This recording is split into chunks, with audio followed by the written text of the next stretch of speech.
Welcome to the Daily Blade. The Word of God is described as the sword of the Spirit, the primary spiritual weapon in the Christian's armor against the forces of evil. Your hosts are Joby Martin and Kyle Thompson, and they stand ready to equip men for the fight. Let's sharpen up. Today we wrap up our study of godly companionship by looking at another element of true godly companionship. This week we have talked about how godly companionship is present, sacrificial, uncomfortable, and confrontational. Today we're going to cover this. Godly companionship is active. Godly companionship is active.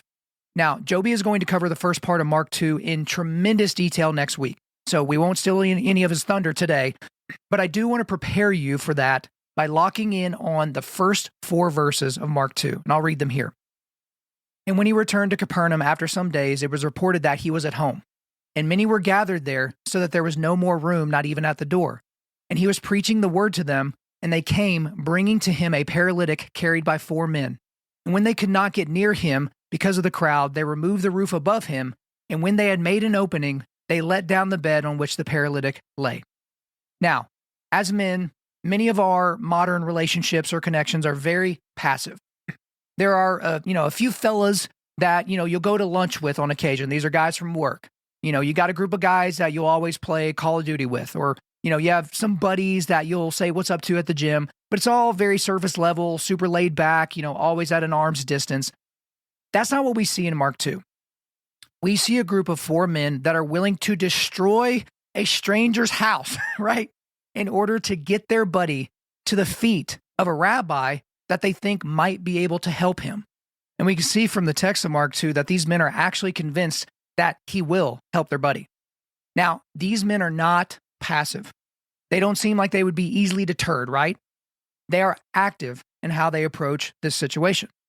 They are active in getting their friend the help he needs. They are active in their godly companionship. Again, let's go back to what we see these men and what we see them do. They made a hole in a stranger's roof in order to lower their friend down. But we need to talk about the roof a little bit. The typical roof during the first century in Israel was thick and pretty complicated, not easy to get through, okay? People and furniture would often be on the tops of these roofs, so they had to be sturdy enough to not just cave in. The roofs had huge wooden beams that would brace on top of the walls of the structure. On top of the beams would be a layer of branches or thatch that would create a framework.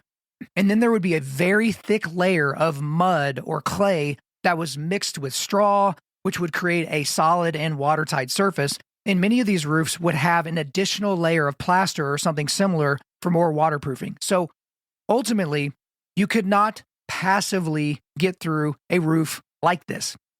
Also, there is no record of these men having any tools with them during this process.